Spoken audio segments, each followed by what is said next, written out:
A Copa do Mundo está mais próxima do que nunca e será impossível não torcer pelo hexa da nossa seleção. Hoje vem aqui então falar sobre alguns filmes de futebol para vocês entrarem no clima de Copa do Mundo. Já aproveitem para deixar o like para que outras pessoas vejam esse vídeo e fiquem tão empolgadas quanto eu e vocês. Pois tenho certeza que o Casemiro, revelado nas categorias de base do São Paulo, vai fazer o gol do Hexa. Já aproveitem para se inscrever para não perder nenhum conteúdo sobre a cultura pop. Eu sou o Kaique e sejam todos muito bem-vindos ao Conservatório Pop. Interpretado por Kuno Becker, Santiago Munhoz é um jovem que possui um grande talento para o futebol e que sonha em se tornar um profissional. Mas morando em Barrios, a leste de Los Angeles, seu sonho é quase inalcançável. Até que um dia, uma série de eventos possibilitam que ele seja contratado para jogar no Newcastle United, time que compete na primeira divisão do campeonato inglês, a Premier League. O filme de 2005 teve como diretores o Danny Cannon e Michael Winterbottom. Além de roteiristas, o Adrian Butchard, Dick Clement e também o Ian Lafreniere.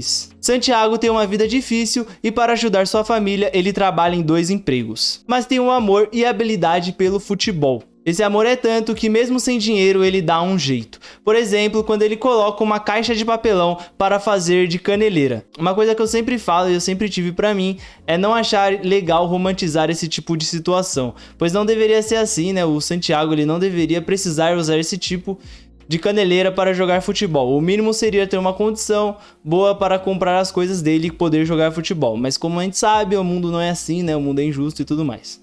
E mesmo assim, apesar desses empecilhos, ele joga em um clube grande no futebol inglês. E é também nesse time que ele conhece o personagem do Alessandro Nivola, o Gavin Harris, que é como se fosse o amigo e rival dele, pique Naruto e Sasuke, tá ligado? O filme ganhou uma continuação em 2006, intitulado Gol 2, Vivendo o Sonho, agora com direção de Jaume Collet Serra e roteiro de Mike Jeffries, Adrian Butchard e Terry Loane. O filme retrata como o sucesso e o dinheiro pode subir a cabeça de um jogador jovem, caso esse que é muito presente no futebol. Constantemente, um jogador ganha muito dinheiro muito rápido e acaba não sabendo lidar com aquilo. O filme conta novamente com o Kuno Becker como Santiago Munhoz e o Alessandro Nivola como Gavin Harris, ambos agora jogando no Real Madrid. Uma coisa que o primeiro filme faz bem, e esse aprimora ainda mais, são os jogadores da vida real. Então podemos ver o Beckham em alguns momentos e outros nomes daquele Real Madrid dos Galácticos. O último filme da trilogia é Gol 3, Assumindo o Mundial, que conta a trajetória do médico de Santiago na Copa do Mundo.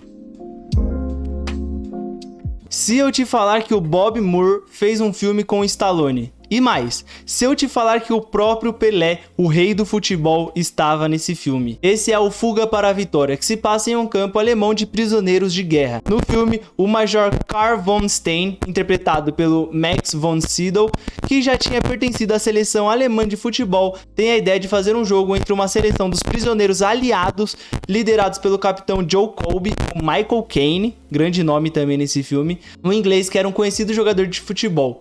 Colby também teria a tarefa de selecionar e treinar o time para enfrentar o time alemão no estádio Colombes, em Paris. Enquanto os nazistas, com exceção de Steiner, planejam fazer de tudo para vencer o jogo e assim usar ao máximo a propaganda da guerra nazista, os jogadores aliados planejam uma arriscada fuga durante a partida. O filme de 1981 teve como diretor o John Hudson. Só de ter o Pelé, Stallone e Michael Caine lutando contra os nazistas já seria o bastante para fazer esse filme ser uma beleza. Porém, se formos olhar o contexto dele, podemos associar uma partida de futebol que realmente existiu. Chamado de A Partida da Morte, foi um jogo entre jogadores prisioneiros do time batizado de FC Start, que antes defendiam 2 das melhores equipes locais, o Dinamo e o Lokomotiv, contra os soldados alemães de Flachel. Os alemães, após perderem de 5-1, pediram uma revanche, porém estavam tomando 3-1 quando a partida foi para o intervalo.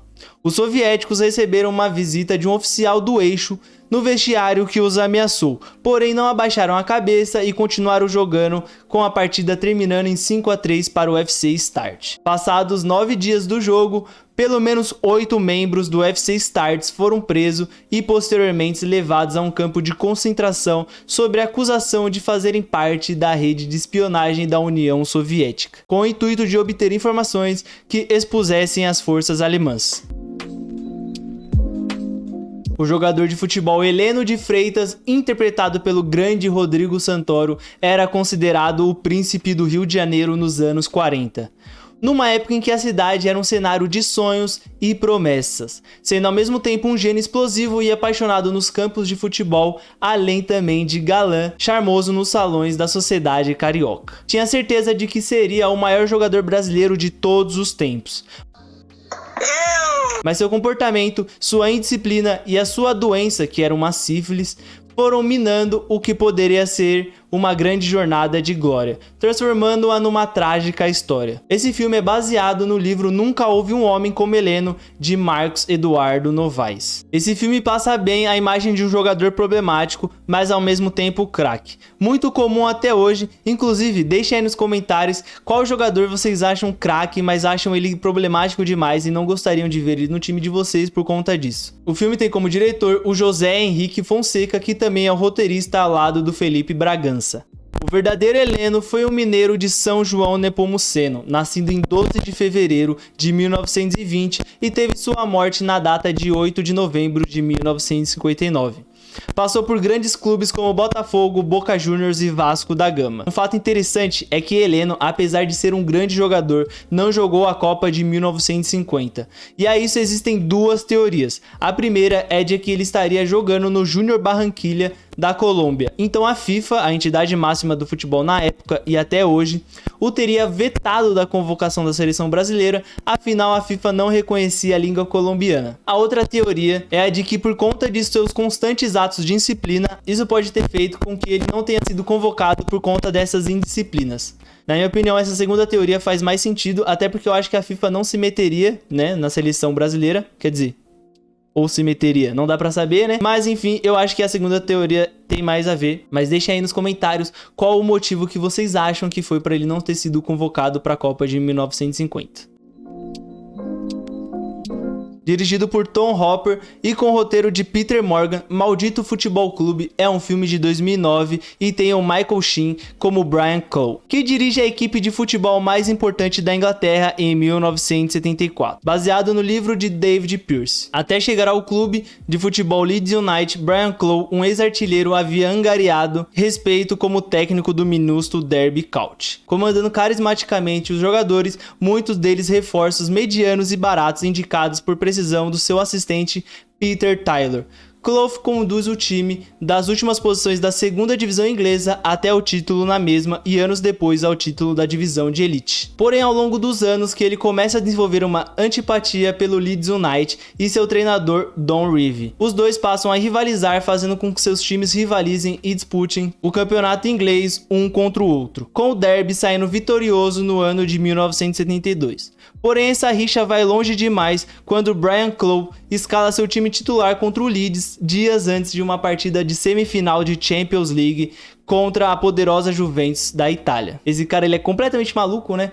Porque se ele fosse o técnico do São Paulo, eu teria comido o couro dele, eu ia ficar muito bravo se ele fizesse isso. Se bem que o São Paulo não é muito exemplo pra ninguém, né? Porque não vou falar muito, senão eu vou começar a chorar aqui. O time do Leeds dá ao máximo, não para vencer, mas sim para inutilizar os jogadores do Derby, que chegam cansados para o jogo da Juventus e acabam perdendo. Não me estenderei demais aqui para não dar muitos spoilers sobre esse filme, mas só de ler o enredo do filme já me deu muita vontade de ver. E vocês? Deu vontade de vocês verem? Isso porque esse filme ele mostra bastante os bastidores do futebol e o trabalho que um técnico tem como gestão de elenco e tudo mais, né? Quase fazendo um trabalho de manager, né? Então ele não é só técnico, ele também é um manager, ele tem que cuidar dos jogadores, ele tem que saber o que cada jogador faz, extrair o máximo de cada jogador. Eu acho isso bem interessante porque mostra os bastidores do futebol.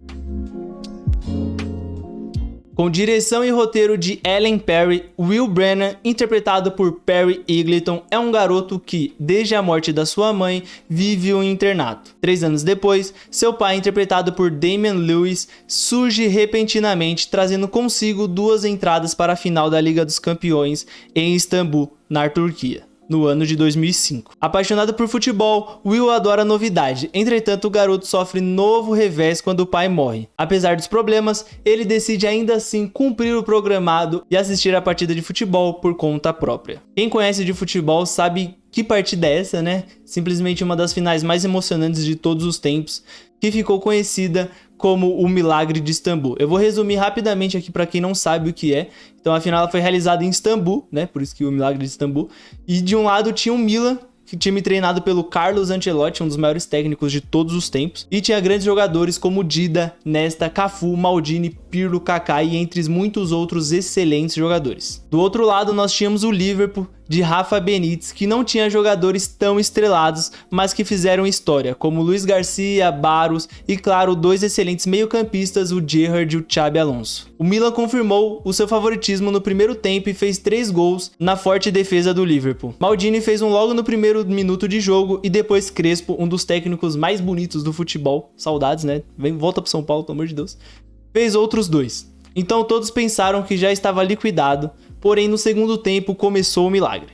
Com o Gerrard, aos 9 do segundo tempo, o Liverpool diminuiu e 2 minutos depois, Smisser fez o segundo. Novamente, logo em seguida, Gerrard sofre pênalti que Xabi Alonso bate, perde, mas no rebote ele faz. O jogo acabou assim e foi para os pênaltis. Na ocasião, o Serginho, o Pirlo e o Shevchenko perderam para o time do Milan. Do lado do Liverpool, só o Reese parou em Dida. E tudo isso, toda essa virada, toda essa reviravolta, toda essa jornada para que alguns meses depois o time do Liverpool perder para o São Paulo no Mundial, né? Fala do Rogério aí.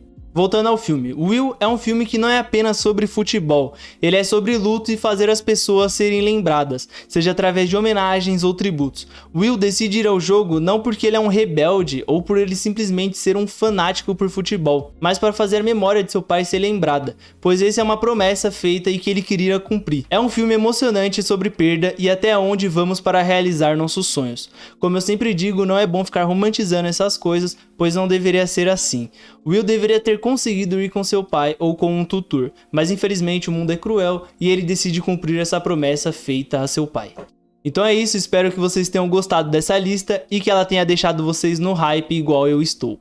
Estou bem confiante para o Hexa. Uma rápida menção honrosa é o filme BR Casamento de Romeu e Julieta, que fala sobre uma palmeirense e um corintiano que se apaixonam. Eu lembro de ter visto esse filme quando era pequeno e ter gostado bastante. Não deixem de se inscrever no canal e ativar o sininho para não perder nada. Também deixem o like se gostou, assim o YouTube recomenda para mais pessoas interessadas no assunto. Sigam o Instagram do canal, pois quando sair vídeo novo eu aviso lá, e no Spotify, no qual o Matheus e eu temos um podcast sobre assuntos da cultura pop com mais tempo, curiosidades e opiniões duvidosas. Obrigado e até a próxima.